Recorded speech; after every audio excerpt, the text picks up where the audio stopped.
In today's class, we are going to revise a lesson from Blossoms, and the name of the lesson is The Great Escape, written by Shugato Bose. Now, as you all know, that this story is about one of the most famous Indian nationalist leaders, Netaji Subhash Chandra Bose, whose defiant patriotism made him a hero in India.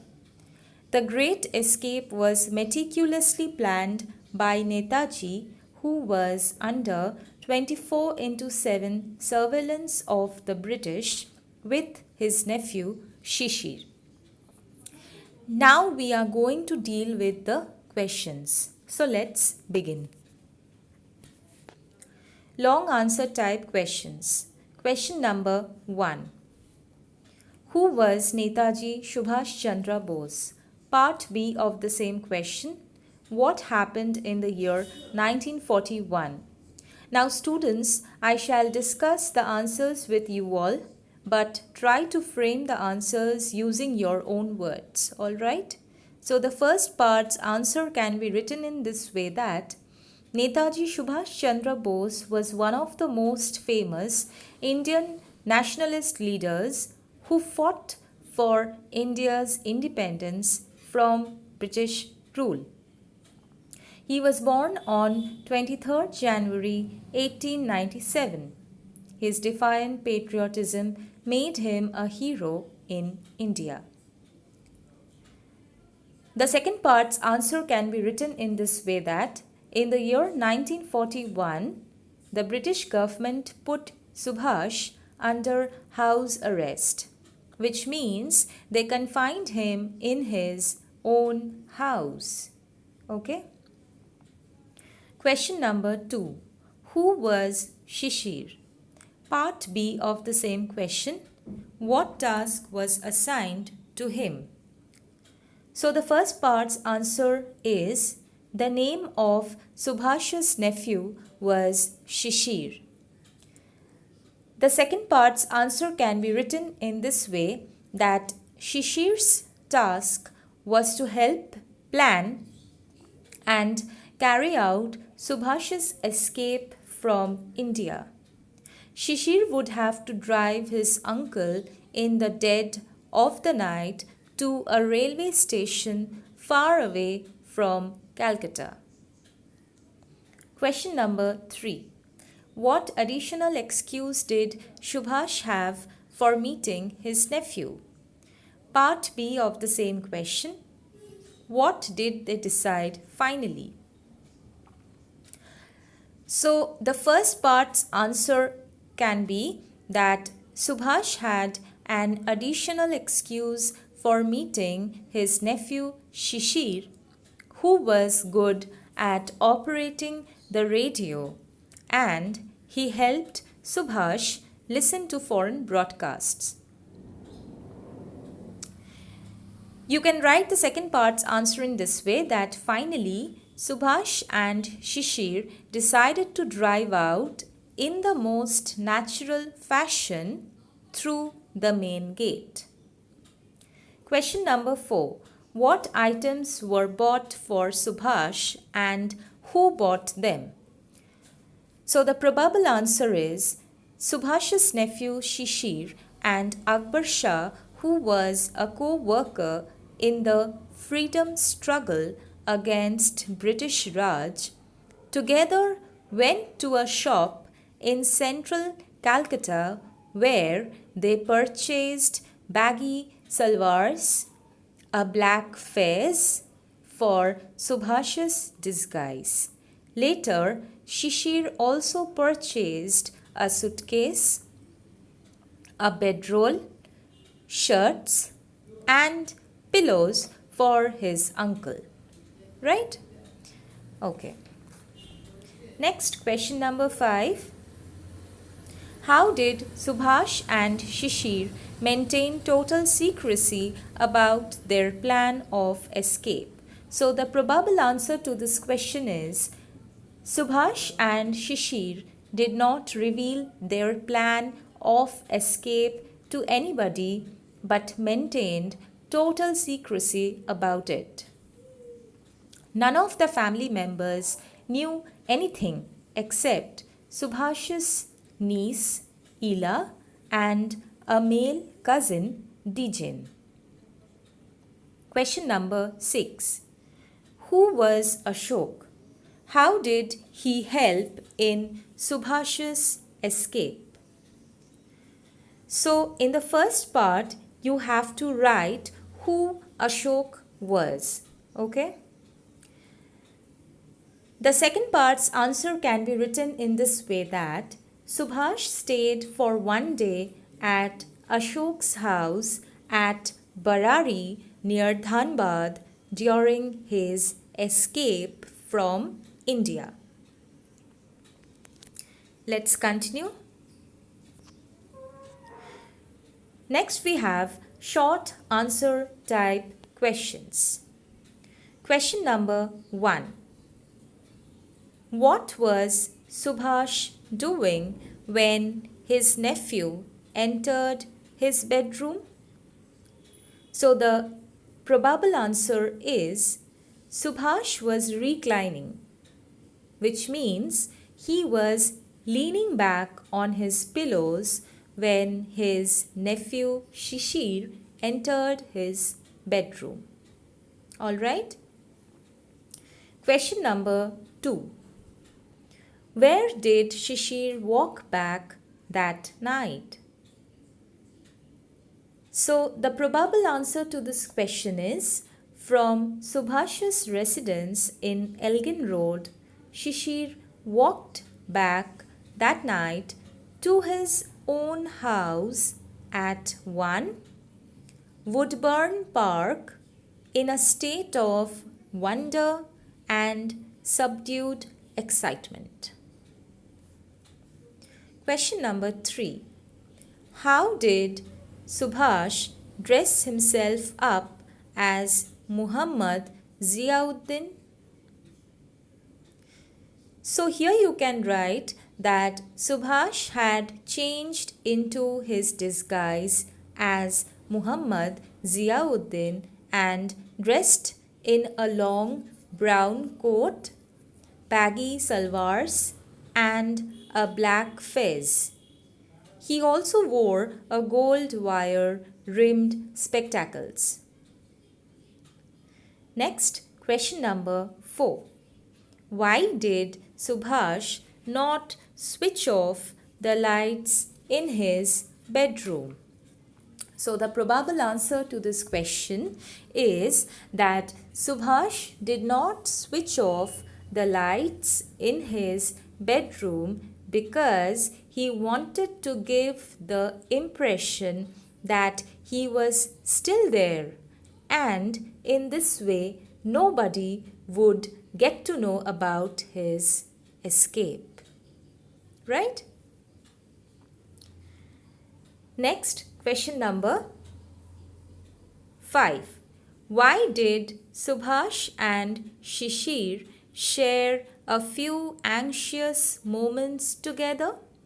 So the probable answer is Subhash and Shishir shared a few anxious moments together because their car engine faltered once, which means it lost momentum. Okay? Question number 6. Describe Shishir's last sight of Subhash. So you can write that Shishir watched his uncle mount the railway overbridge and walk across it with his usual gait. Let's continue. Now we have objective type questions. This you will solve on your own. Okay? Question number 1. How was Subhash looking when he was reclining on his pillow? Question number 2. Where was Netaji's residence located? Question number 3. What did Shishir own. Question number 4. Where did Akbar Shah operate? Question number 5. What did Shishir order for Subhash? Question number 6. Who signalled from an upstairs window that no policeman was nearby? Question number 7. Which bridge did Subhash and Shishir cross? Question number 8. Which train did Subhash want to catch? Question number 9. Who collected the luggage? And the last question, number 10, is what did Shishir hear when the Delhi Kalka mail released steam?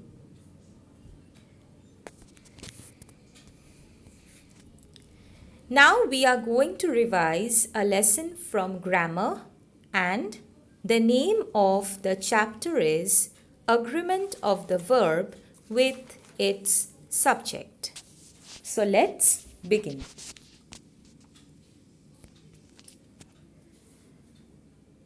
The following are the rules relating to agreement of the verb with the subject. So please pay attention. Rule number 1. The verb must agree with its subject in number and person. Example, I play, you play. Now you is used in both singular and plural in current English, right? We also say we play, they play, okay? But with singular nouns and pronouns, we add s to the verb. For an example, he plays, she plays, right? The only exception is the verb to be. So when there is a be verb, it will get changed into am, is, are, was, etc. according to the noun or pronoun. Like we say, I am, you are, we are, he is, she is, they are. Okay? Rule number 2. Two or more singular subjects, nouns or pronouns connected by and usually take a plural verb. Examples. Example number 1.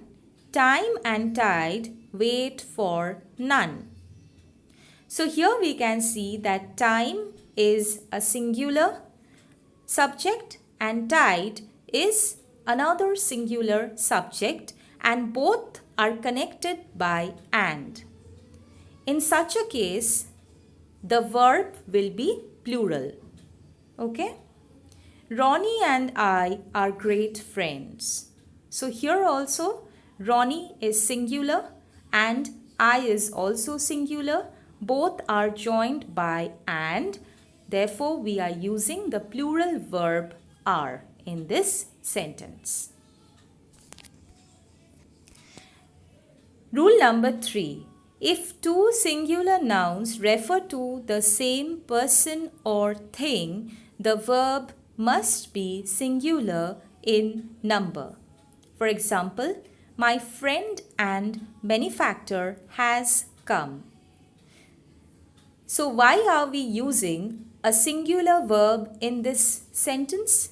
Because here the friend and benefactor refer to the same person.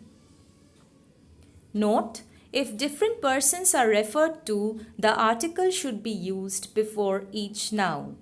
Then the verb should be in the plural form, which means that if there are two different persons, then the article should be used before each noun. And in such a case, the verb should be in the plural form. For an example, the poet and the essayist have come. So here we are using the plural verb have. Rule number 4. When two subjects together express one idea to the mind, the verb will be in the singular number. Example, bread and butter is a wholesome food. So here we are using a singular verb is. Why? Because bread and butter expresses one idea. Rule number 5. If two singular nouns joined by and are preceded by each and every, the verb will be in singular. Example, we have each before the singular noun officer and we have every before the singular noun clerk. And these two singular nouns are joined by and. Therefore, in this sentence, the verb will be singular. So, we have used is as the verb. Okay? Rule number 6. Two or more singular subjects connected by or, nor, either or, neither nor, take verb in the singular. Example, sentence 1. Either the cat or the dog has spoiled it. So in this sentence we have either or, therefore the verb is in the singular. We have used has. Next sentence, neither water nor air is available on the moon. Here also we have neither nor, therefore the verb will be in singular. Rule number 7. Either, neither, each, everyone, anyone, many a, someone, somebody, everybody, anybody, one, no one must be followed by a verb in the singular. Example, each of the boys was awarded a prize. So in this sentence, we have each and therefore we have used a singular verb, that is was. Similarly, in the next sentence, we have many a and therefore we have used the singular verb does.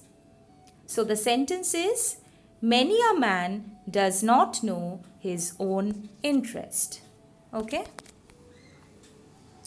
Rule number 8. A collective noun takes a singular or a plural verb according to the sense. If the idea of oneness is expressed, then the verb must be singular. But if the individuals of the collection are thought of, then the verb must be plural. Let's look at the examples. Example 1. The committee has elected its president. So in the first sentence, you can see that the collective noun committee expresses the idea of oneness, and so the verb is singular, right? Example 2. The committee, which means the individual members of the committee, have agreed on this point. Here we are using a plural verb. Why? Because committee indicates individual members of the committee. Okay? Rule 9. Some nouns which are singular in form but plural in meaning take a plural verb. Example, cattle are not allowed to graze on this field. So the word cattle is singular in form but it is plural in meaning, and therefore we are using a plural verb in this sentence. Okay? Rule number 10. When a plural noun is a proper name for some singular object or collective noun, it must be followed by a singular verb. Example, the United States, which is the name of a country, has a big navy. So in this sentence, we shall use a singular verb. Which is the singular verb? Has is the singular verb in this sentence. Rule 11. When a sentence begins with there, the verb must agree with the subject that follows it. Right? Example number 1. There were many children present in the function. So in the first example, the subject is many children, which is plural in number, and therefore we shall use a plural verb. Right? Example number 2. There is one student in the classroom. So here we are using a singular verb. Why? Because the subject is one student, which is singular in number, and so a singular verb will be used in this sentence. Rule number 12. When much, little, less are used as nouns, they take singular verb.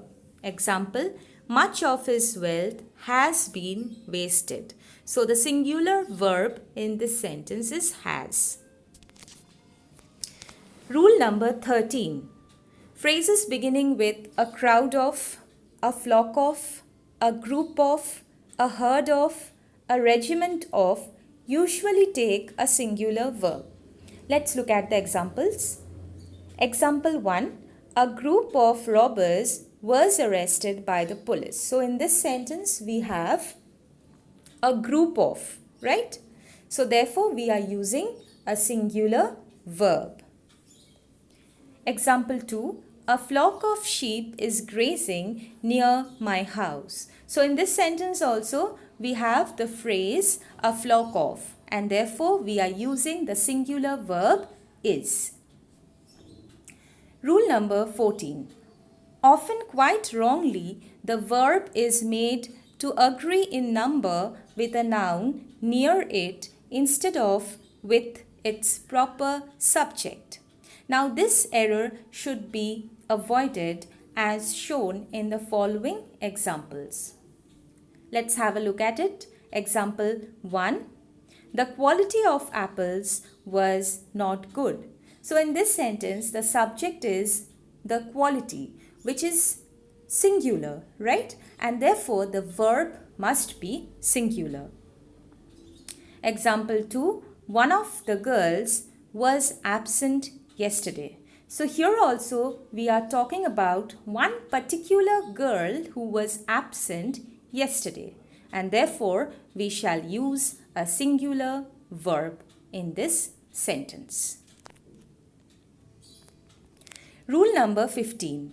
The verb in a sentence agrees with the number of the subject and not with the number of the noun that is added to it by using such words as with, together with, in addition to, accompanied by, as well as, etc.